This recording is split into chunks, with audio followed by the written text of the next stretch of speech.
Congresista Alberto Bengolea está ahora, digamos, en una doble posición. Por un lado va a vivir el berenjenal del PPC, que sin duda va a tener pues en los próximos meses seguramente, no sabemos si va a seguir en guerra civil o no, pero después de los resultados va a pasar por su propio proceso y al mismo tiempo va a poder observar desde el balcón la situación que se va a vivir en la política en el país, en términos no solo de segunda vuelta, sino del propio desarrollo del Congreso. Si bien el PPC no obtuvo escaños, él tempranamente pues optó por no presentarse a la reelección y se supo, si bien acató pues al final la decisión, que él estaba en desacuerdo con la alianza con el APRA. Pero de eso vamos a hablar en unos minutos. Alberto, gracias por estar con nosotros. A ti gracias, Enrique. Porque ayer se ha producido una votación muy importante en el Congreso que puede realmente dar esperanzas de lo que deberían ser las políticas públicas con respecto a deportes, que es algo de lo que se habla muy poco. En esta campaña se ha hablado muy poco. Alguna deportista destacada va a ingresar al Congreso, pero en realidad pareciera que el interés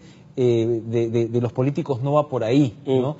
Y siendo pues una parte pues fundamental para los jóvenes y para el desarrollo de la buena salud del país, ¿no? De acuerdo. Sin embargo, ¿qué se ha aprobado ayer? Yo debo saludar para comenzar la buena voluntad de mis colegas legisladores ayer. Porque a pesar de algunos puntos de desconocimiento, bueno, para eso está uno, para informar, creo que ha habido en general muy buena voluntad y yo lo agradezco. Y lo que ayer se han aprobado son, a ver, el grupo de trabajo de deportes que lidero, que está integrado por Leila Chihuán, que ha hecho un magnífico trabajo. Leila, yo, a pesar que no es de mi partido, felicito y me alegro de su reelección, porque ha hecho un gran trabajo en esta materia. Igual Luciana León, han sido, digamos, dos de mis soportes más importantes en este trabajo deportivo. María López Córdoba, hemos venido trabajando un paquete de reformas, un paquete integral, porque decimos, para cambiar el deporte no es una ley, no es un punto, se requiere todo un paquete legislativo que termine enrumbando al país a efectos que el gobernante de turno tome el guante y diseñe una política deportiva con las herramientas que le estamos entregando. Entonces, del paquete que presentamos de 5 normas, se han aprobado 4, nos falta una. ¿Cuáles son? Y vamos en orden porque este paquete, de lo que se trata es lo siguiente: en el Perú no estamos acostumbrados a trabajar para obtener resultados, estamos acostumbrados a estirar la mano y a que nos den todo lo que queremos. O sea, no sabemos o no nos acostumbramos a que para cosechar hay que sembrar, hay que trabajar, hay que cuidar la planta y hay que esperar con paciencia que dé sus frutos. Y estas 4 normas, como lo dices, están amarradas. Están amarradas si quieres tener ese proceso largo, o sea, para decirlo en otras palabras, si alguien cree que vamos a ir al Mundial de Fútbol, no vamos a ir, lo he dicho hace tiempo. Les digo una mala noticia: a Qatar tampoco vamos a ir, o sea, al próximo Mundial no vamos a ir, porque no hemos hecho el trabajo largo que se requiere para tener un cambio sostenido en el deporte peruano. Estas propuestas apuntan a eso. Comenzamos.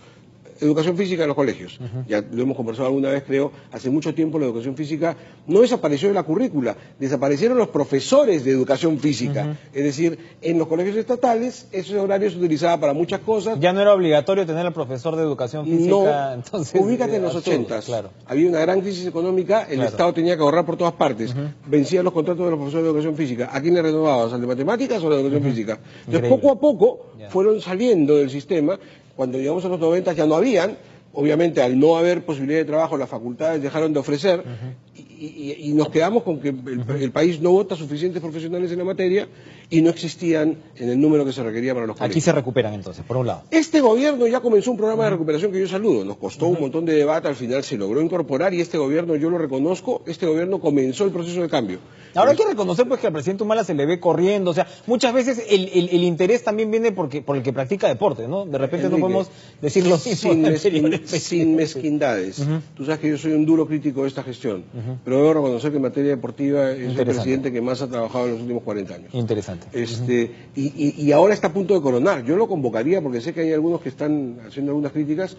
Estas leyes tienen que salir, con esto se termina de coronar y se mira el futuro del deporte peruano. Primera ley, educación física obligatoria en los colegios del Estado, ¿correcto? Que queda formalizado en ley, el gobierno tiene que tener por lo menos uno en cada colegio. Segundo, programas de alta competencia en las universidades. A partir de esta ley, las universidades estarán obligadas a tener programas de alta competencia en por lo menos 3 disciplinas deportivas. Se hace toda, la ley es muy larga y establece al modelo del primer mundo cómo deben ser estos programas. Básicamente se está trayendo el modelo australiano, el norteamericano, adaptándolo a la realidad peruana. Súper interesante. Cuando tú ves las Olimpiadas y tú ves a los grandes deportes olímpicos, los deportistas son universitarios de sus países. Claro que sí. Acá al Claro que contrario, sí. acá un deportista llega a la universidad y se tiene que olvidar del deporte porque el profesor lo jala. Optas, ¿no? Es que, claro. O los grandes talentos que vienen de la pobreza y se les descubre ahí, ¿no? Y entonces ya no siguen una carrera universitaria, Ya no, como dices tú. ya Si entraste no. a la universidad te olvidaste de tu Y si carrera entras a la deportiva. universidad tienes que dejarla porque en la propia Lógico. universidad el mismo profesor te jala Lógico. si no llegaste a la clase y por más que tú le digas, pero profe, acá está el video, mire, soy campeón sudamericano, el Perú, la bandera, el himno, no, igual te jalan. Bueno, eso se acabó. La tercera ley, ¿cuál es? La tercera ley es la del mecenazgo deportivo. El Estado no tiene la cantidad de dinero que se requiere para la gran competencia. La empresa privada sí.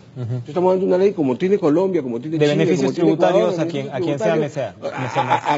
efectivamente a quien aporte en el deporte. Y eso Alberto, es importante porque siempre lo conversamos casi todas las mañanas con Robert Malca en el sentido, mira, bueno, ok, el fútbol que no se lleva toda la atención, pero tienes todas estas disciplinas que le da, a pesar de la adversidad, éxitos al Perú, y no tienen por lo general el apoyo de... Entonces, esto abre probablemente Todo lo que te he dicho no es para el una fútbol. cantera. Claro. Todo lo que te he dicho no sirve para el fútbol, sirve para desarrollar los otros deportes.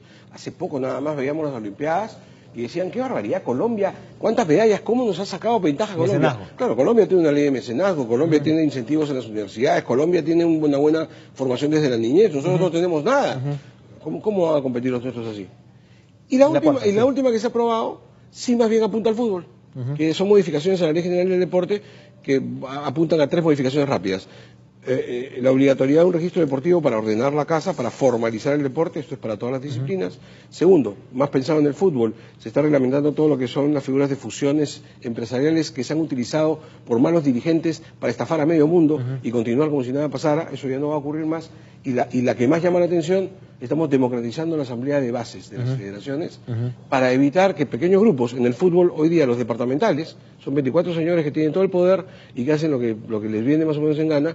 Eso se va a terminar y ahora va a haber una asamblea de bases democratizada, 1/3 del poder para ellos, 1/3 del poder para los clubes y 1/3 del poder para los deportistas, que esta es la gran novedad, que van a poder sentarse son los que saben con voz y voto que... para consensuar con los otros funcionaría. 2/3 y llegar a la mejor Rápidamente, solución. ¿cuál es la que se ha quedado en el camino y si es muy importante su aprobación? Es importante, es la ley del deportista de alto nivel, que lo que hace es darle un piso mínimo de dignidad a nuestros deportistas. O sea, un piso mínimo. Tenemos muchos deportistas, tú lo acabas de decir, que tienen que ir a competir por un campeonato sudamericano, enfrentando a un argentino, brasileño o chileno bien instalado en la vida, mientras él está pensando que su mamá perdió el trabajo, que los 3 hermanitos menores no desayunaron. Vamos a darles un mínimo de tranquilidad económica para que puedan desarrollar su deporte. Se nos acaba el tiempo, pero hablando ya, englobando un poquito lo que es la campaña electoral, tú apoyabas esta propuesta muy interesante, hablando de cómo teníamos a uno de los voceros del fujimorismo aquí, ¿no? A Daniel Salaverry. Y uno preguntaba, por supuesto, este congreso que se viene pues de mayoría aplastante fujimorista es un arma de doble filo, probablemente para el propio fujimorismo en términos de la campaña, ¿no? Para, obviamente remueve, ¿no? Recuerdos y puede ser, si lo utiliza de manera astuta, bien utilizado por Pedro Pablo Kuczynski.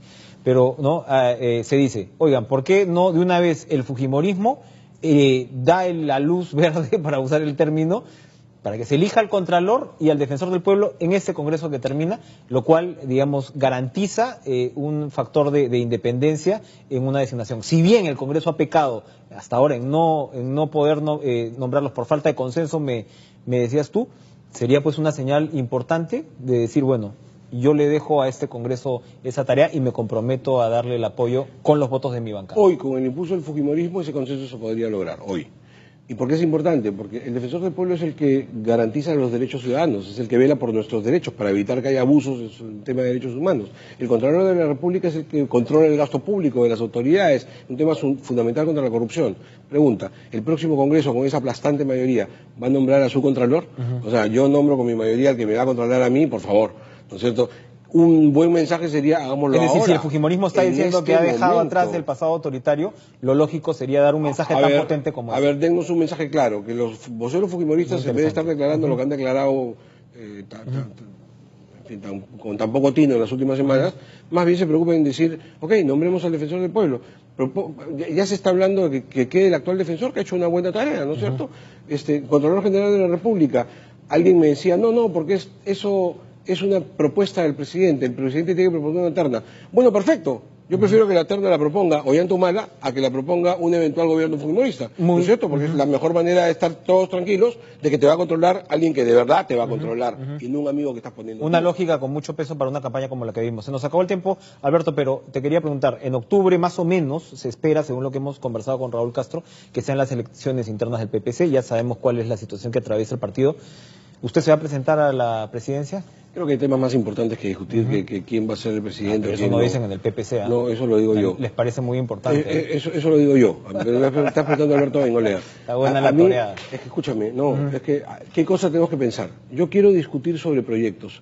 ¿Cuál es la mirada que tenemos de Perú al futuro? Como partido. ¿Qué mirada tenemos para el 2018 y las elecciones municipales? ¿Cómo tenemos que reestructurar el partido? ¿Qué trabajo vamos a hacer para las bases? Para actualizar el mensaje o para refrescarlo, porque no lo estamos mandando bien. ¿Cuáles son las tareas de reorganización o de ingeniería partidaria que necesitamos hacer para tener una estructura partidaria que se parezca menos a las del siglo XIX y más a las del siglo XXI? Esas son las cosas que tenemos que discutir.